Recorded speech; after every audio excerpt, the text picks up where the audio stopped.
हम जब अनुष्ठान करते हैं पर हमें उसका परिणाम क्यों नहीं मिलता। आपने उसका जवाब दिया पहले पाठ में, उसके लिए मैं आपका धन्यवाद करती हूँ। माँ आगे का ज्ञान प्रदान करे, क्योंकि हमें आपके जवाब का इंतजार रहता है। सुरभि, लास्ट टाइम आपके प्रश्न का जो मैंने उत्तर दिया था और कहा था कि जप यज्ञ से शांति कैसे मिलेगी, लेकिन यही भी मैं बताना चाहती हूँ अभी कि जप यज्ञ से भक्ति योग से यानी कि आत्म साक्षात्कार कैसे होता है, वही प्रश्न आपका है। तो जैसे जैसे वैखरी से कोई भी इष्ट देव का मंत्र जाप करते वैखरी से, जैसे कि श्री कृष्ण शरण मम, श्री राम जय राम जय। कोई माता जी का उपासक हो तो ओम ऐम रीम श्रीम चामुंडा विजय ऐसा बोलने लगेगा। धीरे धीरे मानसिक जप शुरू हो जाएगा। एक समय एक टाइम पर एक आसन पर बैठ के सत्व गुण में होके जब आदमी साधक जप करता है तो एक स्थिति ऐसी आती है कि वैखरी बंद हो जाती। क ख ग अ आई जो है ना, वही हमारी वर्ण मातृका है। वर्ण मातृका का हम उपयोग करके ये स्वर पेटी से हम शब्द निकालते हैं। तो जब मानसिक जप शुरू हो जाता है तब स्वर पेटी हमारी यूज में नहीं आती। मन से श्वासोश्वास से हमारा ये मानसिक जप चलता है। जैसे जैसे मानसिक स्तर पर जब यज्ञ सूक्ष्माति सूक्ष्म होने लगता है तब धीरे धीरे अंतःकरण पवित्र होने लगता है। जैसे अंतःकरण पवित्र हो जाता है ने तो आदमी को भीतर भीतर मंत्र की तरंग ध्वनि सुनाई देगी। तरंग ध्वनि सुनाई देगी। इतना सूक्ष्मतम हमारा अंतःकरण हो जाता है, मन और चित्त भी ऐसा हो जाता है। जैसे हम शांत बैठते हैं तो दूर से कोई पंछी की आवाज़ आती है, हम सुन लेते हैं और भीतर से शांत है और लोकांत में भी हम बैठे हैं तो भी हम सुन पाते हैं, क्योंकि हमारी एकाग्रता है, भले सबके सामने हम बैठे फिर भी। तो ऐसी स्थिति मन की होती है, तब समझ में आता है कि हमारी वाणी जो वैखरी थी ना वो इतनी सूक्ष्म हो गई, मध्यमा में परिवर्तित हो गई, इसलिए हमें तरंग ध्वनि सुनाई देती। हम जल जो स्थिर होता है उसमें कंकड़ डालते हैं तो उसी की तरंग उत्पन्न होती है, उसी की भी आवाज़ आती है।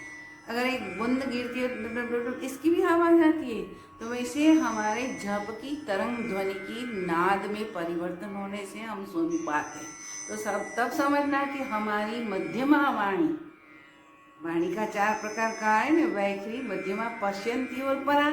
तो मध्यमा वाणी में साधक प्रवेश कर चुका है तो उसी में तरंग ध्वनि की आवाज़ सुनाई देती है।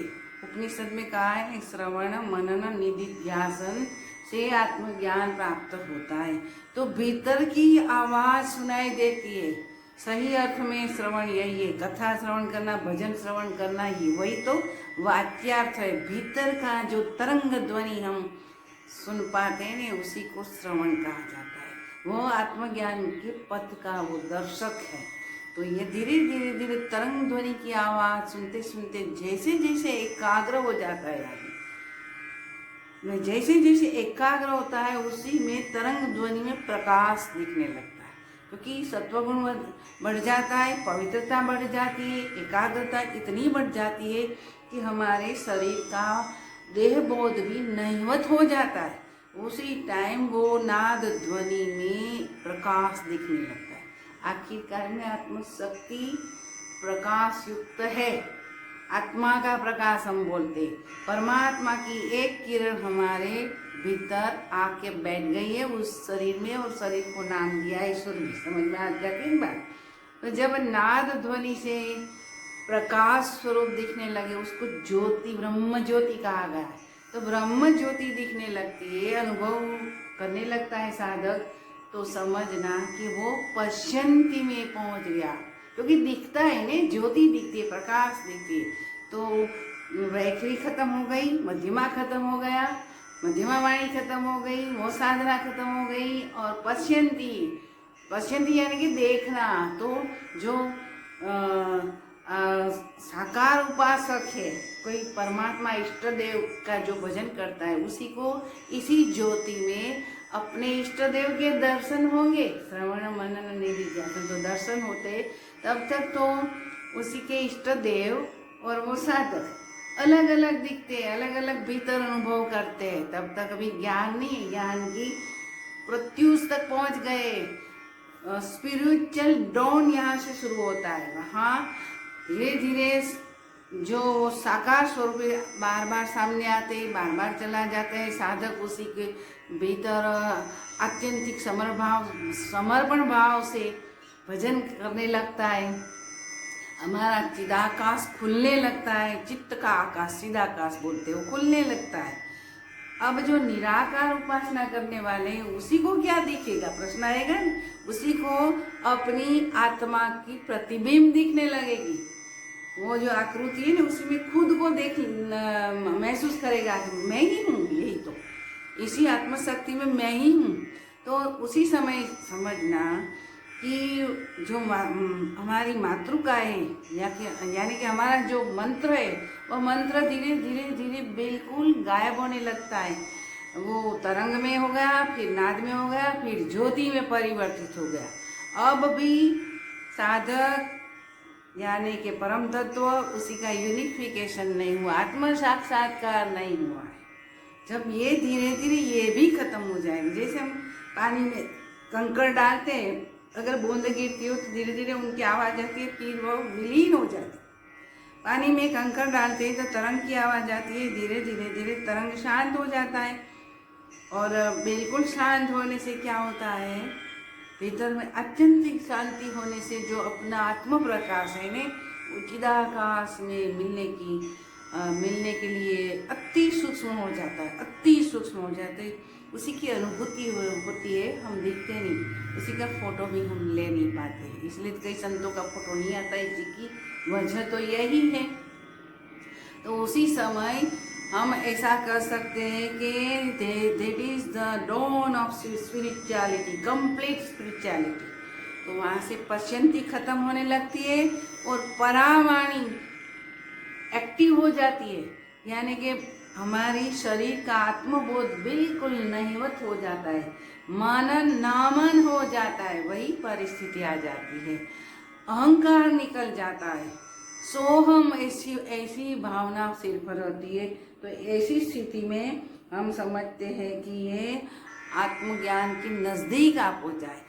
परावाणी कि जो जहाँ से उत्पन्न हुई, जैसे सूर्य किरण सूर्यबिंब से निकल कर इधर तक आता है, शाम को फिर वहाँ विलीन हो जाता है, वापसी में चला जाता है, वैसे जैसे हम पराशक्ति से, परब्रह्म से, परब्रह्म की शक्ति से हम निकले तो परावाणी वहाँ, तो परावाणी वहाँ खत्म हो जाता है, आत्मबोध बिल्कुल चला जाता है, अगल बगल का कुछ ख्याल नहीं रहता है, अपनी भीतरी इंद्रियों की तन्मात्रा का भी ख्याल नहीं रहता है। ऐसी स्थिति वाले को उसी टाइम में आर्ष दर्शन होता है, इसलिए वो ऋषि है। इसलिए हम कहते हैं नहीं कि जो हमारे शास्त्र समाधि भाषा में लिखा गया है, तो धीरे धीरे क्या होता है, आत्मशक्ति परावाणी में प्रवेश करते पराशक्ति के साथ यूनिफाइड हो जाती है, तब बिल्कुल देह का पानी रहता है। बाकी आगे की जो स्थिति है उसी में सापेक्षता है, यहाँ बिल्कुल सापेक्षता है ही नहीं, बिल्कुल निरपेक्षता है। तब वो समाधि की स्थिति, ट्रांस की स्थिति कही जाती है, यही आत्म साक्षात्कार की स्थिति है। और आत्म साक्षात्कार की स्थिति प्राप्त करने से मैं कौन हूँ ये प्रश्न का समाधान मिल जाता है। तो यही है मंत्र जाप का परिणाम। कोई सकाम अनुष्ठान करते हैं तो क्या करते हैं कि भी हमारा अनुष्ठान हमने फल दे दिया फिर छोड़ देते हैं। हाँ, सही में तो हमें क्या फल चाहिए, आत्म साक्षात्कार यही जिंदगी में हमें प्राप्त कर लेना चाहिए, आत्मा की अनुभूति कर लेना चाहिए, वही हमारा मकसद होना चाहिए ये साधना का। बाकी चाहे जप यज्ञ लो, भक्ति यज्ञ लो, कर्म योग लो, ध्यान योग लो, गुरु कृपा ही सर्वश्रेष्ठ है। गुरु कृपा मिलते ही साधक अपना काम करने लगता है। तो वैखरी, मध्यमा, पश्यंती और परावाणी, तो ये परावाणी में जब अनुभूति हो जाती है तब वहाँ ज्ञाता, ज्ञेय और ज्ञान कुछ भी नहीं रहता, तीनों एक हो जाते हैं। वही आत्म साक्षात्कार की अंतिम स्थिति है, स्पिरिचुअलिटी का अंतिम सुप्रीम स्टेटस है। इसी को ट्रांस भी कहते हैं, निर्विकल्प समाधि कहते हैं। आगे की जो वहाँ ज्ञान विज्ञान की सब बातें अपने आप भीतर में स्फुरित होकर व्यक्ति को मालूम हो जाता है। शास्त्र पढ़ने की जरूरत नहीं है। ऐसे तो शास्त्र भीतर से ऋषि मुनियों को भीतर जन्म लेता है, भीतर में आया है, भीतर में इंट्यूशन हुआ है, अंतस्फुरण आर्ष दर्शन हुआ है, फिर शास्त्र बना के हमारे सामने रखा है। हम क्या करते, शास्त्र पढ़ते पढ़ते भीतर डालते, ऐसा नहीं चाहिए। भीतर से, हमारे भीतर से जब ये अनुभूति होती है तब हमें लगेगा कि भी शास्त्र सही है, क्योंकि हम इस रास्ते से पास हो गए, पसार हो गए। तो अंतिम लक्ष्य क्या होगा, जप यज्ञ का परावाणी को प्राप्त करना, यानी कि पराविद्या को प्राप्त करना। तो वही यही विद्या है पराविद्या। सा विद्या या विमुक्त, जो विद्या से हम मुक्ति प्राप्त कर सकते वही विद्या है, वही परावाणी है। तो परावाणी बेस्ट है, श्रेष्ठ है और वरेण्यम है। तो सुरभि, आज से तुम ऐसा करो बेटा। सब साधकों को मैं ऐसा ही कहती हूँ कि जब करते करते यहाँ तक पहुँचना चाहिए, इसी जन्म में ये प्राप्त कर लेना चाहिए। तो बात सही है ना। अगले प्रश्न कोई होगा, अगला प्रश्न तो बता देना। श्रीमान नमः। माँ, आपने मेरे प्रश्न का जो उत्तर दिया और जो हमें ज्ञान प्रदान किया उसके लिए मैं आपको प्रणाम कर रही हूँ।